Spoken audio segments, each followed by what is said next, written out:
আমরা আল্লাহ রাব্বুল ইজ্জা ওয়াল জালালের দরবারে শুকরিয়া জ্ঞাপন করছি যে আল্লাহ রাব্বুল ইজ্জা ওয়াল জালাল আমাদেরকে একটি চমৎকার জায়গায়, চমৎকার একটি পরিবেশে কিছু দ্বীনি কথা শুনবার জন্য একত্রিত হওয়ার সুযোগ দিয়েছেন। আমরা সবাই পড়ছি কালিমাতুশ শুকর, আলহামদুলিল্লাহ। আল্লাহ রাব্বুল ইজ্জা ওয়াল জালালের দরবারে শুকরিয়া জ্ঞাপনের পাশাপাশি আমি আজকের এই প্রোগ্রামের অর্গানাইজিং কমিটি যারা আছেন তাদেরকে আমি অন্তরের অন্তঃস্থল থেকে শুকরিয়া জানাতে চাই। বিশেষ করে আজকের এই হল রুম পাইয়ে দেওয়ার ক্ষেত্রে আমাদের এখানে ডক্টর আজিম, রাইট, মাশাআল্লাহ, ডক্টর আজিম এখানে উপস্থিত আছেন। পেনাংয়ের বিভিন্ন পর্যায়ের বাংলাদেশি প্রবাসী ব্যবসায়ী ভাইরা আছেন, তারপর এখানে ভলান্টিয়ার্স ভাইরা আছেন এবং সিকিউরিটির দায়িত্বে একটা পোশাকি বাহিনী এখানে আছেন। আমি প্রত্যেককে অন্তরের অন্তঃস্থল থেকে শুকরিয়া জানাই। এবং এই যে আমরা মাগরিবের আগে বসলাম, আমরা আমাদের নিয়ত খালিস করে নিই যে এই 1 ঘন্টা আমরা আল্লাহর জন্য ব্যয় করব, কিছু শিখবার জন্য, নিজের জীবনকে পরিবর্তন করবার জন্য। তাহলে আমাদের এত আয়োজন, এই যে সকালে আমরা ফজরের আজানের 1 ঘন্টা আগে উঠে আমরা রওনা হয়েছি, কুয়ালালামপুর থেকে এসেছি, আপনারা অনেক দূর দূরান্ত থেকে এসেছেন, আমাদের এই আশা বসা এটা কাজে লাগবে। আমরা কামনা করি আল্লাহ তাআলা আমাদের এই আশাকে, এই বসাকে, এই একত্রিত হওয়াকে, এই কোরআনের এই মিলন মেলাকে আমাদের নাজাতের ওয়াসিলা বানাক। আমরা ইউনিভার্সিটি সায়েন্স মালয়েশিয়ার এই হলরুমে যেমনি সবাই একত্রিত হয়েছি, আল্লাহ তাআলা সেই জান্নাতুল ফেরদাউসের জন্য তার মেহমান হয়ে আমরা একত্রিত হতে পারি। আল্লাহ তাআলা আমাদেরকে তৌফিক দান করুক। সম্মানিত ভাইয়েরা, আপনারা সবাই সুস্থ আছেন তো? আলহামদুলিল্লাহ। আল্লাহ তাআলা আপনাদের সবাইকে ভালো রাখুন, সুস্থ রাখুন, নিরাপদে রাখুন, তার সন্তুষ্টির পথে অবিচল রাখুন। কালামুল্লাহ মাজিদে আল্লাহ তাআলা জানিয়ে দিয়েছেন 7 শ্রেণীর ব্যক্তিকে তিনি অপছন্দ করেন। কয় শ্রেণীর? আবার বলুন, কয় শ্রেণীর? জি, 7 শ্রেণীর ব্যক্তিকে আল্লাহ তাআলা অপছন্দ করেন। তো মানে আল্লাহ তাআলা তাদেরকে ভালোবাসেন না। আমরা আজকে এই 7 শ্রেণীর ব্যক্তি কারা তাদের ব্যাপারে জানার চেষ্টা করব এবং আমরা সতর্ক হয়ে যাব যে আমরা যেন তাদের অন্তর্ভুক্ত না হই। কি বলেন?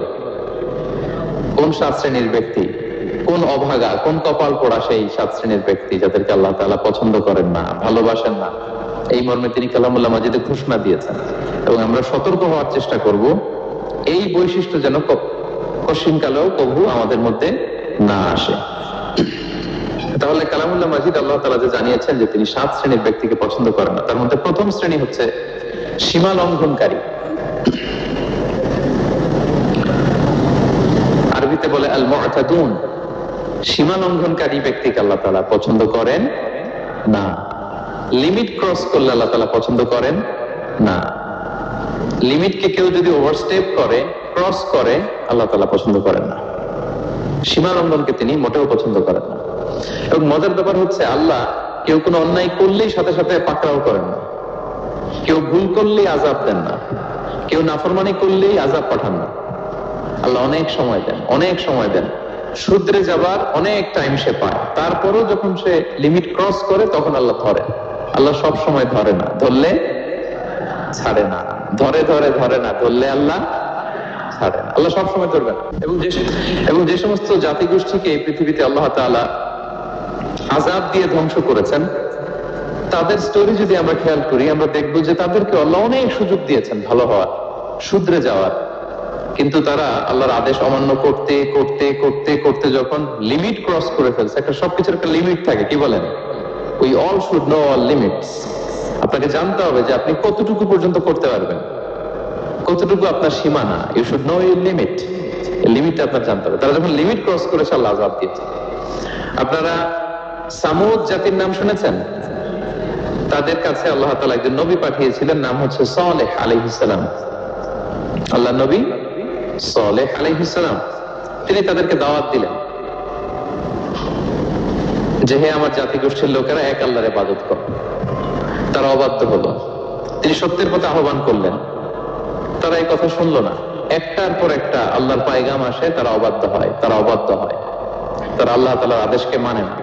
সবশেষে সামুদ গোত্র, তারা আবার খুব শক্তিশালী ছিল, তারা পাহাড় কেটে আর্কিটেকচার করে, ডিজাইন করে কিভাবে আবাসন তৈরি করতে হয় পাহাড়ি এলাকায়, মাউন্টেইন এলাকায় কিভাবে আবাসন তৈরি করতে হয়, এটার ব্যাপারে এক্সপার্ট ছিল। তো তারা সালেহ আলাইহিস সালামকে বলল, সালেহ তুমি পাগল, তুমি জাদুকর, তুমি যে আল্লাহর কথা বলছো আমরা মানবো এক শর্তে, যদি এই পাহাড়ের ভেতর থেকে 10 মাস গর্ভধারিণী একটা উট যদি বের করে আনতে পারো, এমন একটা শি ক্যামেল উট যদি বের করে আনতে পারো, যে উটের পেটের ভেতরে একটা বাচ্চা থাকবে এবং ওটটা পাহাড় থেকে বের হয়েই বাচ্চা ভূমিষ্ঠ করবে, এরপরে উটের দুধ যেন আমরা খেতে পারি, তুমি যদি এইটা দেখাইতে পারো তাহলে বুঝবো তুমি সত্য নবী। দোয়া করলেন, আল্লাহ আমার এই জাতি সামুদ, তারা তো চেয়েছে যে পাথর ভেতর থেকে যদি একটা উট বেরোয়, ওর যদি বাচ্চা দেয় আর দুধ দেয়, তাহলে তারা তোমাকে মেনে নেবে। আল্লাহ তুমি মেহেরবানি করে এই মিরাকেল, এই মুআজিজা তুমি তাদের দেখিয়ে দাও। আল্লাহ তাআলা দোয়া কবুল করলেন। হাজার হাজার মানুষের সামনে চাক্ষুষ দিবালোকের মুহূর্তে পাথর ভেঙে একটা উট বেরিয়ে এলো বিশাল আকৃতির,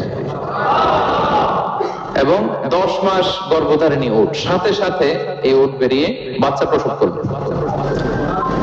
এবং সাথে সাথে এই ওলান থেকে উটের দুধ বেরোতে লাগলো।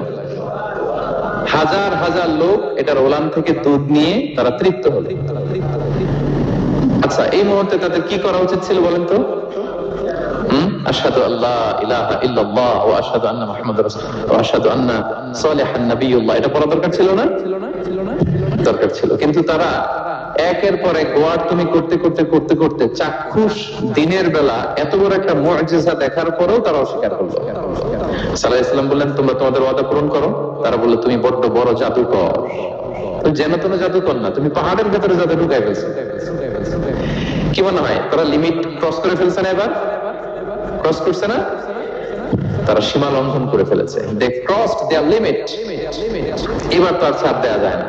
কারণ আমি আপনাদের বলেছি শুরুতে যে আল্লাহ সব সময় ধরে না, কিন্তু যখন ধরে ছাড়ে না। আযাব চলে আসলো। কি আযাব? আর্থকোয়েক, রাজফা, পুরো ভূখণ্ড কেঁপে উঠলো।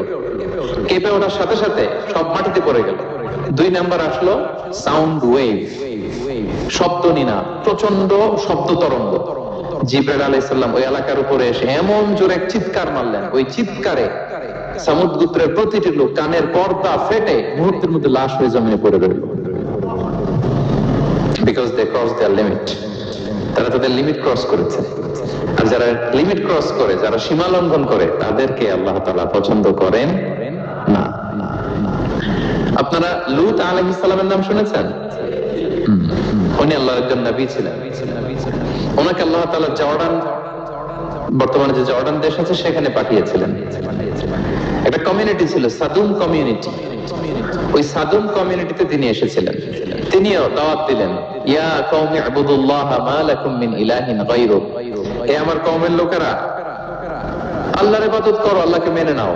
ওরা অস্বীকৃতি জানালো। সত্যের পথে আহ্বান করলেন, অস্বীকৃতি জানালো। ওরা ওদের পাশ দিয়ে ক্যারাভেন যেত, কাফেলার লোকেরা ডাকাতি করতো। ডাকাতির শাস্তির ব্যাপারে তিনি ভয় দেখালেন। তারা নিবৃত্ত হলো না। এমনকি তারা সমলিঙ্গের প্রতি যৌন আকর্ষণ বোধ করতো না। আউযুবিল্লাহ। হোমোসেক্সুয়ালিটি, এখন একটা গ্রুপ আছে দেখবেন যে রংধনু নিয়ে মিষ্টি মিষ্টি কথা শোনায় বিশ্বব্যাপী। তাদের সাইন হচ্ছে রংধনু, রেইনবো। তারা ছেলেতে ছেলেতে বিয়ে, মেয়েতে মেয়েতে বিয়ে, এটাকে প্রমোট করে। নাউযুবিল্লাহ মিন যালিক। আমাদের এই মুসলিম সমাজে যেন এই আবর্জনা প্রবেশ করতে না পারে, আমাদেরকে সচেতন থাকতে হবে, ঠিক কিনা? এই সাদুম কমিউনিটির একটা বদ অভ্যাস ছিল, তারা ছেলেতে ছেলেতে বিয়ে করত, পুরুষে পুরুষে। আল্লাহ নবী লূত আলাইহিস সালাম তাদেরকে বোঝালেন যে পৃথিবীতে কেউ এই পাপ কাজ করেনি। প্রাণীদের মধ্য থেকেও একটা পুরুষ প্রাণী একটা পুরুষ প্রাণীর প্রতি আকৃষ্ট হয় না। তোমরা আশরাফুল মাখলুকাত হয়ে কিভাবে এই কাজ করো? তোমরা থামো। তিনি নানা ভাবে হৃদয় নিংড়ানো ভাষা দিয়ে দাওয়াত দিলেন, কিন্তু তারা মানল না। তারা এই পাপ কাজ করতেই লাগলো, করতেই লাগলো, করতেই লাগলো। আল্লাহ তাআলা ফেরেশতা পাঠিয়েছিলেন ওনার কাছে পুরুষের আকৃতিতে। তারা এই আল্লাহর পাঠানো ফেরেশতাদের সাথে এই অপকর্ম করার প্ল্যান করেছিল। তারা মনে করেছিল সাধারণ মানুষ, আসলে এগুলো ছিল কি? আল্লাহর ফেরেশতা। তো আল্লাহর ফেরেশতার সাথে যেহেতু এরকম পাপ কাজের চিন্তা করেছে, তার মানে দে ক্রস দেয়ার লিমিট। কি বলেন? সীমা লঙ্ঘন করে ফেলছে। আযাব, পানিশমেন্ট তাদের জন্য অবধারিত হয়েছে। আল্লাহ তাআলা শাস্তি দিলেন। কি শাস্তি দিলেন? সিম্পল। জিবরাইল আলাইহিস সালাম এসে পুরো শহরটাকে উঠায়া উল্টায় ফেলে দিলেন। আল জাযাউ মিন জিনসিল আমাল, যে যেরকম পাপ করে তার শাস্তি এরকম। ওরাও স্বাভাবিক মানুষের যে নেচার এটা উল্টায় ফেলছে। কি বলেন? পুরুষ আকৃষ্ট হবে, সেক্সুয়াল অ্যাট্রাকশন ফিল করবে নারীর প্রতি, নারী পুরুষের প্রতি। এই যে নেচার কেন উল্টাইছে না? আল্লাহকে তোদের শহরটারে উল্টাই দিলাম। জিবরাইল আলাইহিস সালাম এসে পুরো সাদুম শহরটাকে আকাশে উঠিয়ে একটা আছাড় মারলেন, আপসাইড ডাউন। উপরের অংশ চলে গেল নিচে, সব মাটির অতল গহ্বরে। ফাজআলনা আলিয়াহা সাফিলাহা ওয়া আমতারনা আলাইহিম মিন সিজারাতিন মিন সিজিলিন মানদুদ। আল্লাহ বললেন উপরের অংশ নিচে নিয়ে নিলাম, পুরো শহরটারে উল্টে দিলাম আর পাথর বৃষ্টি বর্ষণ করলাম, সব শেষ। ওই জায়গাটা আজও আছে, ওইটা জর্ডান এবং ইসরায়েলের সীমান্তে। এটাকে এখন বলে মৃত সাগর, আল বাহরুল মাইয়িত, আরবিতে, ইংরেজিতে বলে ডেড সি। কি সি? Dead sea. মৃত সাগর কেন? কারণ ওখানে কোনো প্রাণী জন্মায় না। ওই সাগরে কোনো মাছ নাই, কোনো ব্যাঙ নাই, এমনকি কোনো শ্যাওলাও নাই। গজবের জায়গা। লবণের density at least 10 times more than the natural sea. সাধারণ সাগরের পানিতেই তো কত লবণ, আমরা মুখে নিলে রাখতে পারি এত লবণ। ওইটা হচ্ছে কমপক্ষে 10 গুণ বেশি লবণাক্ত। গজবের জায়গা, আযাবের জায়গা। এবং আযাব কেন এসেছে? they cross their limit, তারা সীমা লঙ্ঘন করেছে। আর ইন্নাল্লাহা লা ইউহিব্বুল মু'তাদিন, আল্লাহ তাআলা সীমা লঙ্ঘনকারীকে পছন্দ করেন না। আরেকজন নবীর কথা বলে এই পয়েন্টটা শেষ করি। মুসা আলাইহিস সালাম, ফেরাউনের হেদায়েতের জন্য আল্লাহ তাআলা মুসা আলাইহিস সালামকে পাঠিয়েছিলেন। তিনি নানাভাবে তার ভাইকে নিয়ে দাওয়াত দিতে লাগলেন, কিন্তু ফেরাউন এই কথা মানে না। ফেরাউন বলে তুমি যে নবী, প্রমাণ কি? মুসা আলাইহিস সালাম বলেন দেখো এই যে আমার হাতে লাঠি। উনি এমন নবী ছিলেন, উনি লাঠি মাটিতে রেখে দিলে ওটা মুহূর্তে সাপ হয়ে যেত। তো মাটিতে তিনি লাঠি রাখলেন, এটা মুহূর্তে সাপ হয়ে গেল, যে এই যে আমি নবী। মানে না, বললেন আরো কিছু দেখা। তো মুসা আলাইহিস সালাম বগলের এখান থেকে হাত উঁচু করলে নূরের ঝলকানি হাতের মধ্যে দেখা যেত। উনি নূরের ঝলকানি দেখালেন, এরপরও মানে না। এরকম একটার পর একটা আল্লাহ নবী মুসা আলাইহিস সালাম মুআজিজা দেখাতে লাগলেন, কিন্তু ফেরাউন মানে না। শুধু মানে না এতটুকুই না, সবশেষে আল্লাহ নবী মুসা আলাইহিস সালামকে অ্যাসাসিনেশন, হত্যার পরিকল্পনা করলো তারা, যে বনি ইসরাইল, মুসা এবং মুসার অনুসারী যারা আছে দুনিয়া থেকে সরাই দিতে হবে। ধরো মুসারে ধরো, মুসার অনুসারীদের ধরো। ধাওয়া পাল্টা ধাওয়া শুরু হলো। আল্লাহ নবী মুসা আলাইহিস সালাম বনি ইসরাইলকে নিয়ে বাঁচার জন্য ছুটলেন। ছুটতে ছুটতে সামনে লোহিত সাগর। দেখেন, একে তো আল্লাহর বিধান মানে নাই, এরপরে একটার পর একটা মুআজিজা আসলো, সেটাও মানে নাই। এখন নবীরে হত্যার জন্য ছুটছে। কি মনে হয় সীমা লঙ্ঘন হয়েছে? একটু হয়েছে না অনেক?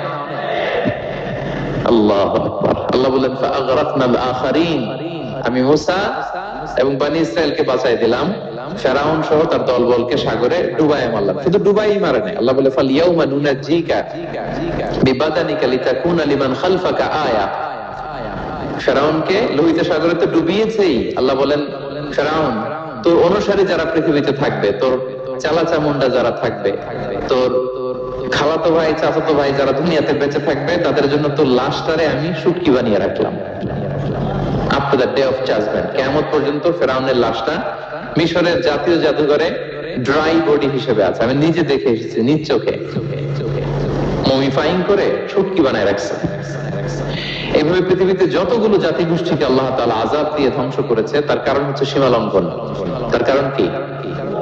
প্রিয় ভাইরা, আমরা যেন আমাদের লাইফস্টাইলের দিকে একটু খেয়াল করি, যে এই সীমা লঙ্ঘনের কাতারে আমরা চলে আসলাম কিনা,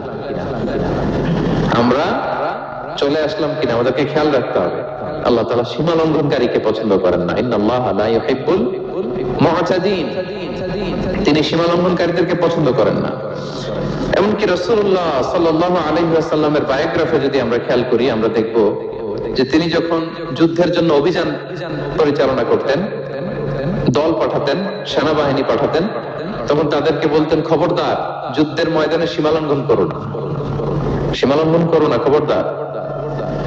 যুদ্ধে যদি কেউ হেরে যায়, বন্দীদের সাথে খারাপ আচরণ করো না। ওরা হেরে গেছে বন্দী, আপনি চাইলে তার কান কেটে দিতে পারবেন, নাক কেটে দিতে পারবেন, আকৃতি বিকৃতি করতে পারবেন না। বিষ্ণু ইসলাম বলেন খবরদার সীমা লঙ্ঘন করো না। যেখানে যুদ্ধে গিয়েছো ওই এলাকার শিশুদেরকে মেরো না, ওই এলাকার নারীদেরকে মেরো না, ওই এলাকার পাদ্রীদের গায়ে হাত তোলো না। সন্ন্যাসীতে যারা ইবাদত করে ওদের তো দোষ নাই, সিভিলিয়ান নাগরিক, তাদের গায়ে হাত তুলো না, খবরদার। গবাদি পশুর গায়ে হাত তুলবে না, এগ্রিকালচারাল প্রোডাক্ট জ্বালিয়ে দিও না। সুবহানাল্লাহ বিহামদিহি। কি রহমতের নবী ছিলেন। সীমা লঙ্ঘন যেন না করে বিষ্ণু ইসলাম অভিযান প্রেরণের আগে তিনি স্পষ্ট বলে দিতেন, খবরদার, কেউ সীমা লঙ্ঘন করবে না। যারা তোমাদের বিরুদ্ধে অস্ত্র তুলেনি তাদের বিরুদ্ধে অস্ত্র তোলা যাবে না, কারণ ইন্নাল্লাহা লা ইউহিব্বুল মু'তাদিন, আল্লাহ তাআলা সীমা লঙ্ঘনকে পছন্দ করেন না।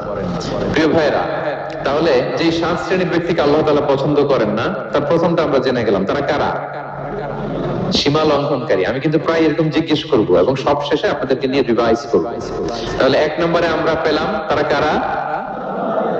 মেহেরবানি করে সবাই বলবেন একসাথে, তারা কারা? তারা সীমা লঙ্ঘনকারী, তারা তাদের লিমিট ক্রস করে, তাদেরকে আল্লাহ তাআলা পছন্দ করে না। সো আমরা আমাদের লাইফের সাথে একটু মিলিয়ে নিই যে আমরা আমাদের কোন ক্ষেত্রে সীমা লঙ্ঘন করি কিনা, একটু খেয়াল করেন। আমার যে দায়িত্ব আছে, আমি কি সীমা লঙ্ঘন করি কিনা? আমার স্ত্রী আমার দায়িত্বে, তার সাথে সীমা লঙ্ঘন করি কিনা? আমার ভাতিজা ভাতিজি অনেকের আছে ইয়াতিম, তার বাবা মারা গেছে, তার সব সম্পত্তির দায়ভার আমার উপর দেয়া, আমি ওইখানে তাকে ঠিকঠাক মতো সব দেই কিনা, সীমা লঙ্ঘন করি কিনা? হ্যাঁ, ক্ষমতা পেলে সীমা লঙ্ঘন করি কিনা? কি মনে হয়, আমরা ক্ষমতা পেলে সীমা লঙ্ঘন করি কিনা? হ্যাঁ, করে করে। হ্যাঁ, মানে যেখানে ডাক্তারের কাছে যায় বলে, ডাক্তার সাহেব আমার এইখানে ফোড়া, সারা দেহের যে কোনো জায়গায় ধরতে পারেন, এইখানে ধরেন না। তো এইখানে না ধরলে ভালো হবে? ফোড়া যেখানে, ট্রিটমেন্ট তো ওইখানে যেতে হবে, কি বলেন?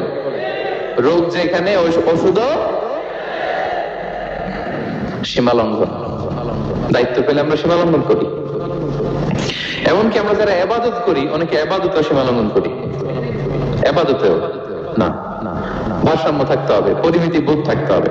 এবং মজার ব্যাপার হচ্ছে আল্লাহ তাআলা দোয়া এবং জিকিরের ক্ষেত্রে এই কথাটা উল্লেখ করেছেন যে তোমরা দোয়া জিকিরের ক্ষেত্রে সীমা লঙ্ঘন করো না। আল্লাহ তাআলা বলেন, উদউ রাব্বাকুম তাদাররুআ ওয়া খুফিয়া ইন্নাহু লা ইউহিব্বুল মু'তাদিন। তোমরা আল্লাহকে ডাকো কেমন ভাবে? তাদাররুআ ওয়া খুফিয়া, সবিনয়ে গোপনে। সবিনয়ে ডাকো, চুপিসারে ডাকো, গোপনে গোপনে ডাকো, অল্প আওয়াজে ডাকো। কারণ কি? ইন্নাল্লাহা লা ইউহিব্বুল মু'তাদিন, আল্লাহ সীমা লঙ্ঘনকারীদেরকে পছন্দ করেন না। তাহলে আপনি যদি দোয়া করেন আল্লাহর কাছে, যখন জিকির করবেন বিনীতভাবে, চুপিসারে, সবিনয়ে, বিষ্ণু ঈসা ইসলাম যেভাবে শিখিয়েছেন ওইভাবে জিকির করবেন। নাকি জিকির করতে করতে মানুষের কাঁধে উঠবেন? উঠবেন না? ওঠে ওঠে, হ্যাঁ ওঠে। দেখেন আল্লাহ তাআলা যেখানে 3 ফোঁটা দেওয়া দরকার 3 ফোঁটা দেয়, যেখানে 1 ফোঁটা ওইখানে 1 ফোঁটা দেয়। আল্লাহ তাআলা ইন্নাহু লা ইউহিব্বুল মু'তাদিন, আল্লাহ সীমা লঙ্ঘনকে পছন্দ করেন না। এই কথাটা ঢুকাইছে কোথায়? দোয়া আর জিকিরের মধ্যে। কারণ আল্লাহ জানে আল্লাহর কিছু বান্দা থাকবে, তারা দোয়া এবং জিকিরের সময় কি করবে? সীমা লঙ্ঘন করবে। মাঝে মাঝে কিছু ভিডিও ক্লিপসে দেখা যায় জিকির করতে করতে আরেকজনের কাঁধের উপরে, যিনি জিকির পরিচালনা করতেছে তার মাথার উপরে। এখন আমি ওয়াজ করতেছি, আপনি যদি লাফাইতে লাফাইতে এসে আমার উপরে পড়েন, হ্যাঁ, মাইকের উপরে যদি এসে পড়েন, আমার অবস্থা হবে কি?